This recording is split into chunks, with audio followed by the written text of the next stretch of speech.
અધ્યક્ષ એવા ડૉક્ટર દયારામભાઈ, જિલ્લા પંચાયતના સદસ્ય હેતલબેન, ગિરધરભાઈ, આપણી તાલુકા પંચાયતના તાલુકા વિકાસ અધિકારી એવા મહેશભાઈ વસાવા, મામલતદાર શ્રી એવા નીતિનભાઈ મકવાણા સાહેબ, સાથે આપણી તાલુકા પંચાયતના કારોબારી અધ્યક્ષ જયંતભાઈ, ન્યાય સમિતિના અધ્યક્ષ પ્રિયંકાબેન, સાથે ઉપપ્રમુખ પૂંજાબેન અને અહીંયા ઉપસ્થિત તમામ તાલુકા પંચાયતના સદસ્યશ્રીઓ, પૂર્વ નર્મદા જિલ્લા પંચાયતના આરોગ્યના ચેરમેન એવા આનંદભાઈ, તેમજ આપણા ગામના પ્રથમ નાગરિક સરપંચ શ્રી અમૃતાબેન, સાથે મંચસ્થ ઉપસ્થિત તમામ સન્માન્ય પદાધિકારીગણ અને મારી સામે ઉપસ્થિત થયેલા તમામ અધિકારીગણ, તલાટી કમ મંત્રીશ્રીઓ, ગ્રામસેવકશ્રીઓ, તમામ શાખા અધિકારીશ્રીઓ, આંગણવાડી બહેનો, આશા વર્કર બહેનો, અહીંયા ઉપસ્થિત થયેલા લાભાર્થીઓ,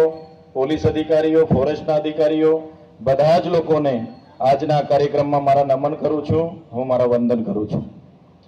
સાથીઓ, ગઈકાલે પણ ખોપી જિલ્લા પંચાયતનો કાર્યક્રમ ખોપી ગામમાં હતો, ત્યાં અમે ઉપસ્થિત હતા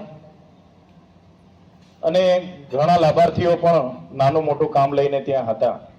કોઈને આધાર કાર્ડનું કામ હશે, કોઈને રેશન કાર્ડ, કોઈને વિધવા પેન્શન, વૃદ્ધ પેન્શન, કોઈને યોજનાકીયની માહિતી જોઈએ, માર્ગદર્શન જોઈએ. તો આ કાર્યક્રમનો હેતુ જે છે કે છેવાડાના વ્યક્તિ સુધી સરકારશ્રીની તમામે તમામ યોજનાઓ પહોંચે. આ યોજનાઓ પહોંચાડવા માટે ચૂંટાયેલા પદાધિકારીઓ અને અહીંના અધિકારીઓ એક મહત્વની કડીના ભાગરૂપે એમાં મહત્વની કડી તરીકે આપણે ભાગ ભજવવાનો છે. અહીંયા ચૂંટાયેલા તમામ પદાધિકારીઓ બેઠા છે. આ વિસ્તારના ધારાસભ્ય તરીકે અહીંયા બેઠેલા તમામ કર્મચારીઓને અમારા તરફથી વિશ્વાસ અને ખાતરી આપીએ છીએ, ક્યાંય પણ જરૂર પડે, તમે જ્યારે પણ તમારા ગ્રાઉન્ડ પર તમે કામ કરતા હશો, લોકોના આવાસની કામગીરી હોય, આધાર કાર્ડની કામગીરી હોય, રેશન કાર્ડની કામગીરી, કોઈ પણ મનરેગા, કોઈ પણ શાખાની કામગીરી હોય, તમામે તમામ શાખા અધિકારીઓને હું વિશ્વાસ આપું છું, જ્યાં પણ અમારી જરૂર પડે, જ્યાં પણ કોઈ ટેકનિકલી બાબતોની વાત હોય, કોઈ પ્રેક્ટિકલી બાબતોમાં તમને અડચણરૂપ બને તો ચોક્કસ અમારા ધ્યાન પર મૂકજો. અમે જિલ્લા વહીવટી તંત્ર સાથે, રાજ્યના વહીવટી તંત્ર સાથે પણ સંકલન કરીશું અને બધા જ લોકો સાથે મળીને આપણા તાલુકાનો વિકાસ કઈ રીતના થાય, છેવાડાના વ્યક્તિનો વિકાસ કઈ રીતના થાય, એ માટેના પ્રયાસો આપણે કરીશું. આજનો કાર્યક્રમ કોઈ વધારે વિશેષ કોઈ ભાષણ કરવાનો નથી, યોજનાઓ કઈ રીતના પહોંચાડવાનો એનો કાર્યક્રમ છે. આપણે બધા જાણીએ છીએ ખેતીવાડી શાખા છે તો દાતરડીથી લઈને ટ્રેક્ટર સુધીની યોજનાઓ છે. બધી જ પ્રકારની યોજનાઓ, તમને કલ્ટી જોઈએ, પ્લાવ જોઈએ, ટ્રેક્ટર જોઈએ, રોટાવેટર જોઈએ, પાવર ટીલર જોઈએ, બધી જ પ્રકારની તાડપત્રી, દવા છાંટવાના પંપ, સોલાર પંપ, મોટર જોઈએ, બોર જોઈએ, કૂવો જોઈએ, બધી પ્રકારની યોજનાઓ આ ખેડૂત પોર્ટલમાંથી મળે છે. એ જ પ્રકારની પશુપાલનમાં પણ મરઘા પાલન કરવું હોય ને મરઘા મળે, બકરા પાલન કરવું હોય ને બકરા મળે, 10 બકરી 1 બકરો. એ જ પ્રકારે દૂધાળા પશુ કરનારા જે બહેનો છે એમને દૂધાળા પશુની પણ જોગવાઈ છે. કોઈને ભેંસ જોઈએ, ગાય જોઈએ, કોઈએ મોટા પાયે તબેલો કરવો છે તો તબેલાની પણ યોજના છે. એ જ પ્રકારે ઉદ્યોગ કેન્દ્ર છે, રોજગાર કેન્દ્ર છે, અનેક પ્રકારની યોજનાઓ છે. વાજપાઈ બેંકેબલ યોજનામાં આપ સૌ જાણો છો, કોઈને પણ પોતાના સ્વરોજગાર માટે લોન જોઈએ તો અમુક ટકાની, માત્ર 4 કે 5 કે 6 ટકાના વ્યાજના દરે એમને આખી લોન મળે છે. કોઈ બેનને સીવણ મશીનની જરૂર છે, કોઈને બ્યુટી પાર્લરનું કેબિન ખોલવું છે, કોઈ મિત્રને સલૂન માટેની દુકાન ખોલવી છે, કોઈને શેરડી પિલાન માટેની મશીન જોઈએ છે, કોઈને રસોઈયાના સાધનો જોઈએ છે, કોઈને નાહરી કેન્દ્ર ખોલવું છે તો એ નાહરી કેન્દ્ર માટે પણ સખી મંડળને 5 લાખની જોગવાઈ છે. કહેવાનો મતલબ યોજનાઓ એટલી બધી ટ્રાઇબલ વિભાગમાં છે, રોજગાર વિભાગમાં છે, ઉદ્યોગ વિભાગમાં છે, સમાજ કલ્યાણ વિભાગમાં છે, પણ એ યોજનાઓ લોકો સુધી પહોંચાડવા માટે આપણે બધાએ મહેનત કરવી પડશે. ચૂંટાયેલા પદાધિકારીઓની પણ એટલી જ જવાબદારી છે જેટલી અધિકારીઓની જવાબદારી છે. અને માત્ર અધિકારીઓ અને ચૂંટાયેલા પદાધિકારીઓ જ નહીં, પણ ગામમાં રહેલા લાભાર્થીઓને પણ એટલો રસ લેવો પડશે. એવું નહીં કે કેન્દ્ર સરકારે યોજના જાહેર થઈ ગઈ તો ઘરે આવીને અધિકારીઓ આપી જશે એવું નથી. સરપંચ ઘરે આવીને ફોર્મ ભરી જશે એવું નથી. લાભાર્થીઓ પણ જાગૃત રહેવું પડશે. આજે સામાન્યમાં સામાન્ય કોઈ ખેડૂતને સ્માર્ટફોન જોઈએ છે, એને વિડીયો વાળો ફોન જોઈએ, કેમેરા વાળો ફોન જોઈએ, એનામાં પણ સબસિડી છે. કોઈ યુવાનને ટ્રાન્સપોર્ટેશન માટે અહીંથી શાકભાજી સુરત પહોંચાડવાની છે, એને પિકઅપ લેવું છે, એના માટે પણ સબસિડી છે. આપણા દીકરા દીકરીઓને ઉચ્ચ અભ્યાસ કરાવવા માટે આપણે કોઈ સારી યુનિવર્સિટીમાં મૂકવા માંગીએ છીએ, એના માટે પણ સબસિડીઓ છે. કોઈને વિદેશ અભ્યાસ કરવા માટે કોઈએ મોકલવા છે તો એના માટે પણ અભ્યાસ પ્રમાણેની અનેક જોગવાઈઓ છે. જેમ પાયલોટમાં 25 લાખની જોગવાઈ છે, એ જ પ્રકારે MBBS વિવિધ અભ્યાસક્રમો માટે અલગ જોગવાઈઓ છે. પણ કેટલાક લોકોને આ યોજનાઓની ખબર જ નથી. હમણાં ખેતીવાડી શાખા આપણે અહીંયા સામે છે, ખેતીવાડી શાખામાં ખેડૂત આકસ્મિક વીમાની યોજના છે. અડધા લોકોને ખબર જ નથી. જો કોઈ ખેડૂતને કે એના વારસદારને એના ખેતી કામ દરમિયાન કોઈને આવું ના થાય, પણ થાય તારની વાત છે, ભગવાન કરે કે કોઈની સાથે આવું ના બને, પણ ખેતી કામ દરમિયાન કોઈના પર વીજળી પડી જાય છે, કોઈને સાપ ડંખ મારી જાય છે, કોઈ ઝાડ પડી જાય છે, કોઈ નદીમાં તણાઈ જાય છે, તો એને ખેડૂત અકસ્માત વીમાની અંતર્ગત 2 લાખની જોગવાઈ છે. એના દીકરા દીકરી જે પણ હોય, કોઈની સાથે પણ આવો અઘટિત ઘટના ઘટે છે ત્યારે એમાં પણ જોગવાઈ છે.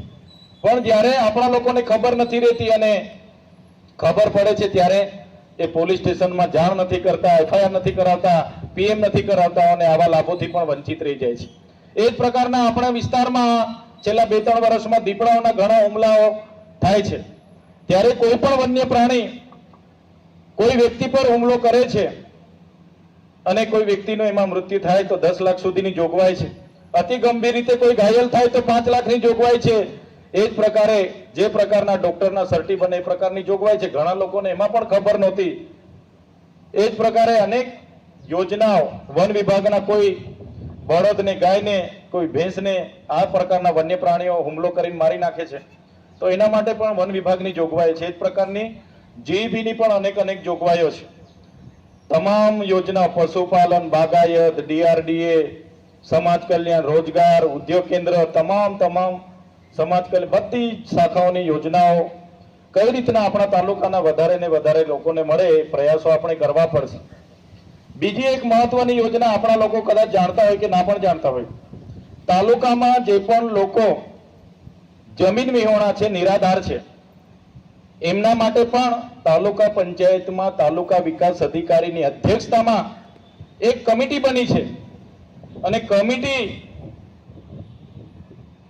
જમીન વિહોણા લોકો તાલુકા પંચાયતમાં અરજી કરે કે સાહેબ મને પ્લોટ જોઈએ છે, તો આ જમીન વિહોણા નિરાધાર લોકોને પ્લોટ ફાળવણી કરી આપવા માટેની પણ કમિટી આપણી તાલુકા પંચાયતમાં બની છે અને કમિટી નક્કી કરે પછી એને પ્લોટની ફાળવણી પણ કરવામાં આવે છે. એવી અનેક મહત્વની યોજનાઓ આપણા તાલુકામાં કાર્યરત હોવા છતાં આપણે વધારે લોકોને લાભ નથી આપી શકતા. એનું કારણ કે હજુ લોકોને એટલો ખ્યાલ નથી. એટલા માટે જ આપણે અધિકારીઓ, પદાધિકારીઓ અને બધા જ લોકોએ આ તમામ યોજનાઓનો પ્રચાર પ્રસાર થાય, વધુ ને વધુ લોકો એનો લાભ લે, એના માટે આપણે બધાએ પ્રયાસો કરવાના છે. આજે મને કહેતા આનંદ થાય છે અહીંયા બેઠેલા તમામ અધિકારીઓ, પદાધિકારીઓ બધાના સહકારથી આજે ધીરે આપણે આગળ વધી રહ્યા છીએ. મનરેગાની યોજના હોય, આવાસની યોજના હોય, સોલારની યોજના હોય, ખેતીવાડી કનેક્શનો, તમામ શાખાઓ મહેનત કરે છે, બધા જ લોકો મહેનત કરે છે. પણ આ જમાનો આધુનિક છે, AI નો જમાનો આવી ગયો છે, આનાથી પણ વધારે મહેનત આપણે કરવી પડશે. હવે તમામ યોજનાઓ ઓનલાઈન થઈ છે ત્યારે આપણા લોકોને એમાં ઘણી અગવડતાઓ પડે છે, ઘણા ડોક્યુમેન્ટ ભેગા કરવામાં પણ અગવડતા પડે છે. ત્યારે બધા જ લોકોએ સકારાત્મક ભાવના અપનાવી પડશે.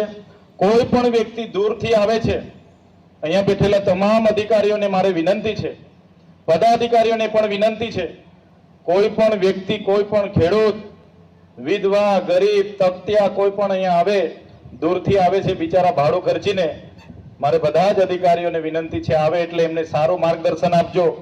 કોઈ ડોક્યુમેન્ટ ખૂટે તો ડોક્યુમેન્ટને પણ એને વ્યવસ્થિત માહિતી આપજો, એને જોજો, સાંભળજો, એને શું જરૂર છે એ એકબીજા શાખા અધિકારી સાથે સંકલન કરીને એ વ્યક્તિને ધક્કો ના પડે, બીજી વાર આટા ના મારે, એના માટે પ્રયાસ કરજો.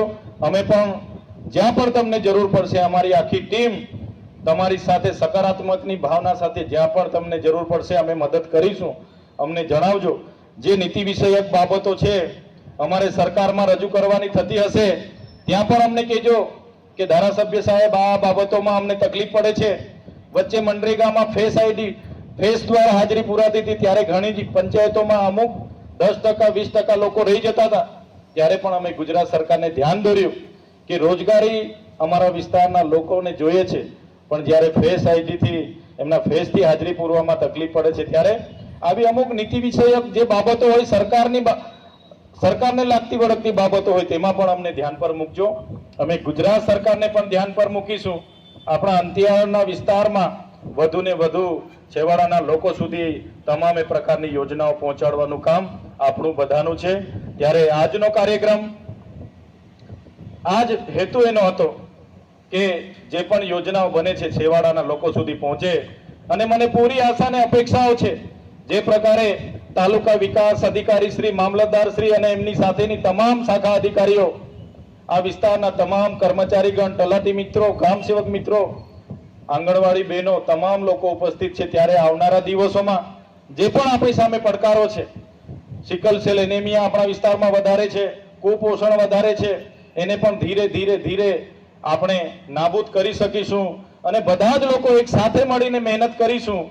આપણે જે પણ સ્થાન પર છે પદાધિકારીઓ જ્યાંથી ચૂંટાયા છે, સરપંચ હોય, તાલુકા સભ્ય હોય, જિલ્લા સભ્ય હોય, ધારાસભ્ય હોય, એ જ પ્રકારે જે પણ અધિકારીઓ છે, તલાટીઓ, મામલતદાર, ટીડીઓ, ગ્રામ સેવકો, પોલીસ અધિકારીઓ, જે પણ પોતપોતાની જગ્યા પરથી બધા જ પોતાની નૈતિકતાથી મહેનત કરીશું, જવાબદારી સ્વીકારીને કામ કરીશું.